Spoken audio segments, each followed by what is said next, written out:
Alright, pulot kami ng dumpster. Hi. Hello. What are we here for? For the cabinet. Yeah. You sold this house? Yeah. Well, congratulations. Thanks. Marilyn. Huh? It's huge. It is? Yes, I put the measurements on it. I always ask her, and she says she never looks at them. No, it should be fine. It can go in the car. You think? Yes, I You'll be think able to so. get your back down? Yeah, I think that's okay. I like it because it's antique and then very solid. It looks very solid. So do you want to know the story behind it? What? Hopefully it won't Yeah. creep you out. Sure. So my grandfather worked at a funeral home. Oh. And years ago, caskets were transported in wooden boxes. Okay. So that is the half of a wooden box from a casket Oh that no. they took. And we've had it in our family forever, that they took and he cut it in half and then put the legs on. Oh, okay. So, But there's no ghost here or no, something? no ghost. Just I refer promise. to it as a coffin box. We call it our coffin box, just Oh, because that's no. what coffin. I don't know the what coffin came in. I don't know what they transport coffins in now, but I can't imagine they would be wooden boxes. But yeah, so you can open it. Oh, too bad you're giving it away. It I has know. good memories. It does have good memories, but 56. Okay. We'll get that. Sorry, boy. Wait, squeeze through that. do you know where that little peg went, Mike? Oh, stop right there. Oh, I see it. Okay. Oh. That's all right. So how old do you think is that thingy? Gosh, I was trying to calculate that the other night. So, my dad was born in 26, so he would have been okay. he would be 100 years old now. Wow. And so it was my mother's. So it's over, I would say 126 years old. Wow. How many coffins did he put in there? I don't know. I don't know. I have no idea. I said to my son, should I share the story? It might creep people out. I mean, it's always a conversation piece. Yeah. But you haven't seen anything come out? No. Well, thank you. God bless you guys. Uh-huh.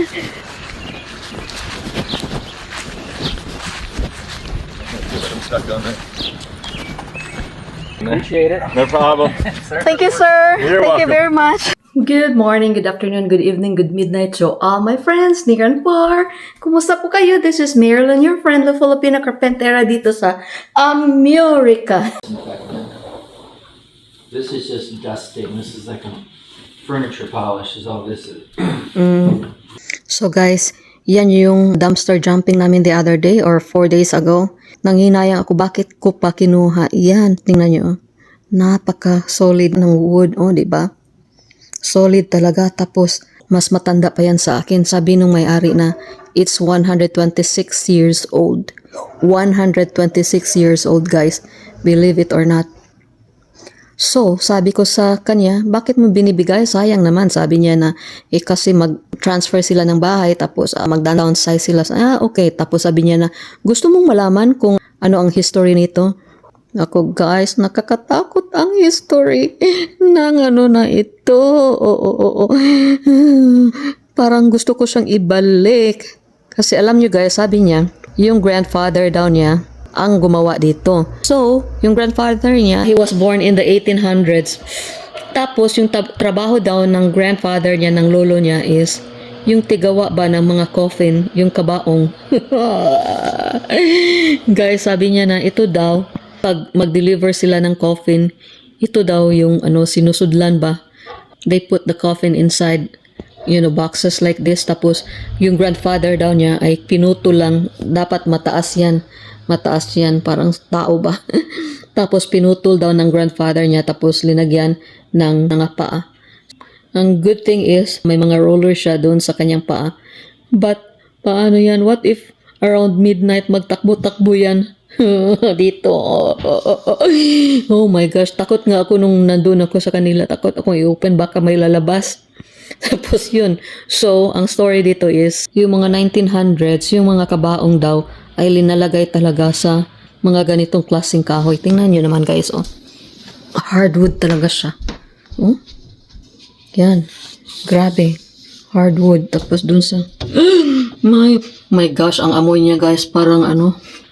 My father was born in the 1900s na remember ko yung get up niya na paglalakad siya yung may pumada ba? Alam mo yung pumada na linalagay nila sa kanilang ulo? Yung parang, hindi naman siya, parang gel na yung amoy ng pumada guys, parang ganun doon.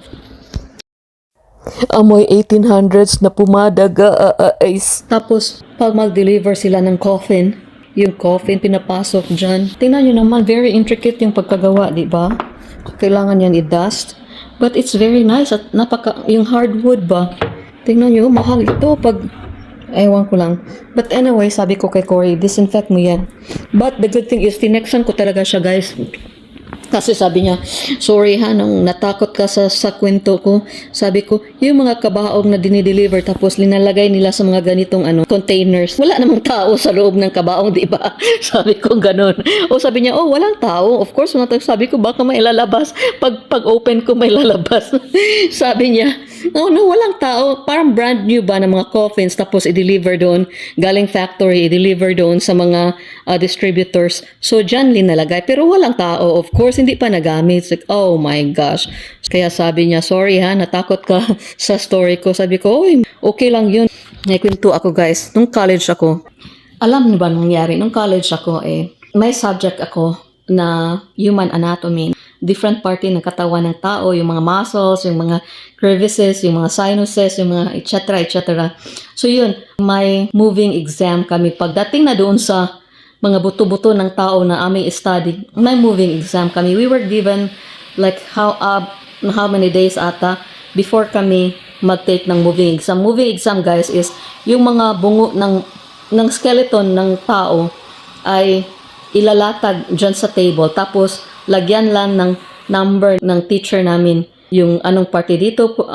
For example, yung sa skull, yung ulo, anong party dito, anong pangalan ng party dito, anong pangalan ng dito. Yung mga ganun ba. Tapos femoral bone natin sa ating legs. Yung pinakamalaki, yung tibia, fibula, yung mga ganun ba. Different kinds of bones. So unlike ngayon na pwede ka nang bibili ng skeleton na plastic, you know, nung kapanahonan namin guys, matanda na talaga ako. Kasi nung kapanahonan namin ay totoo talagang bungo ng patay na tao ang sinastadihan namin. As in skeleton talaga na patay na tao na binibili ba ng school namin. Tapos linilinisan nila. Tapos after that sterilize nila. So wala na talagang kalaman-laman yung mga buto. Yun. Tapos mga knuckles, ito. Yan, mga kalansay na mga ganyan. Totoong kalansay guys. Sinasadihan namin. And doon sa Silliman, pwede kang mag-borrow ng mga parte ng mga bungo, yung mga skeleton, at dalhin mo sa bahay para mastadihan mo. So yun yung ginawa ko. Galing sa ulo hanggang sa pinakapaa, ginawa ko. Ay, nag-borrow ako. Hiniram ko para kasi mag-movie exam na kami the following day. So, yun. Alam niyo anong ginawa ko? Linatag ko yung mga bungo galing ulo, tapos sa neck, tapos yung kamay, yung mga ganun ba, tapos yung mga vertebra, tapos yung paa, yung mga ganun ba, galing dyan, papunta doon. Tapos, ito yung bed ko for example, so nakahiga lang ako dito, so nakita ko yung bungo. So, yan, yung skull, part of the skull is yung frontal, yung occipital, yung mga ganun ba, parietal, blah, blah, blah, sagittal, tapos yung itong mga kuan, shoulder blades, yung mga ganyan ba. So, nakaparada talaga dyan, nakalantad dyan yung kalansay ng tao. So, natutulog na ako. Oh my gosh, guys, alam mo nangyari. Kinaumagahan. Ewan ko na, parang naligo na ata ako noon. And then, pumunta yung mama ko sa kwarto ko. Pag-open niya sa kwarto, nagtingin niya sa sahig. May kalansay na tao. Napasigaw yung mama ko. Oh my goodness, napasigaw siya. Ano yan? Sabi ko, may moving exam kami. May exam kami ngayon. Kaya dinala ko yan para ma-study ko overnight. What? Oh my gosh. Alam mo ba na may espiritu yan. Sabi, yun. Sabi, hindi ba daw ako natakot na overnight kasama ko yung katabi ko yung bungo ng totoong taong. Hindi namin kasi doon sa school namin normal na lang ba na pinatouch namin yung mga kalansa, yung mga ano. Ay, nako, yun yung pinaka, one of the horror stories I had when I was in college. But, ano ba yung term na I was so amused by my mom's reaction. Pag open niya sa door, bungo! Yung ganun ba? So, yan yung story ko. So, hindi ako natatakot. And besides, pag Christians tayo, di ba? Nasa Bible na we are more than conquerors than Him who is in the world. In other words, pag nasa loob si Jesus sa ating heart, walang makakatalo sa atin kahit na ano pang spirit of whatever demonic spirits nandyan. But we have to be very careful kasi nakaka-obsess din yung mga at possessed yung mga espiritu na hindi galing sa Panginoon, di ba? A few moments later. Yum, yum. Look. Very healthy. Not near the food, please. Oh, this is nowhere near that.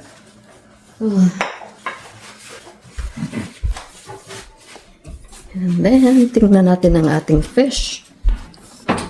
Ta-dang! Woot woo!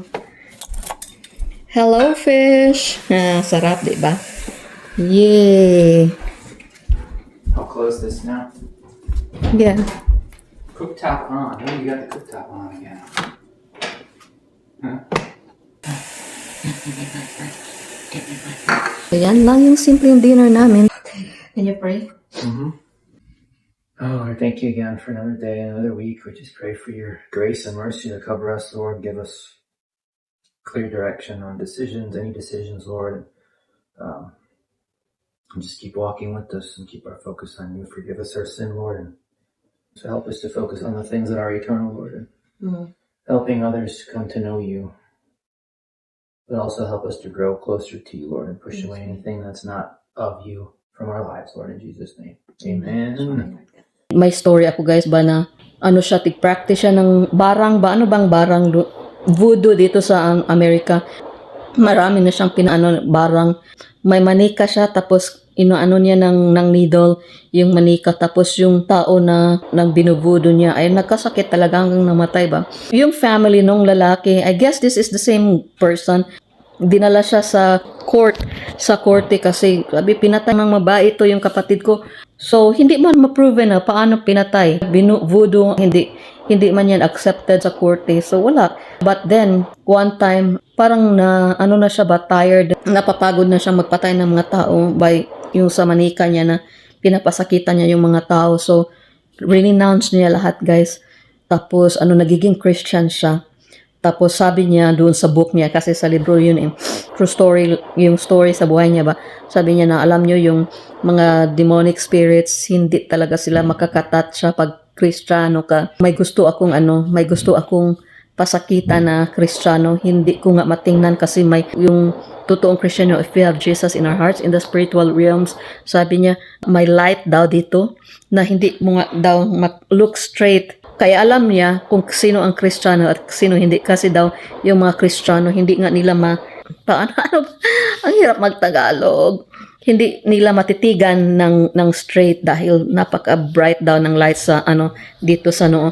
Di ba nasa Bible yan na Jesus said that I am the light. So, kung naniniwala tayo sa Kanya, hindi lang dito, but yung sa way of living natin, ay mag-radiate tayo ng light ng Panginoon. And it's really true. Sabi niya, in the spiritual realms, merong mga different bad spirits. Tapos sabi niya, hindi mo talaga matatcha yung mga Kristiyano. Nothing can touch the Christians, the real Christians. Kasi may mga Kristiyano na sabihin, Kristiyano ako magnanakaw naman pala.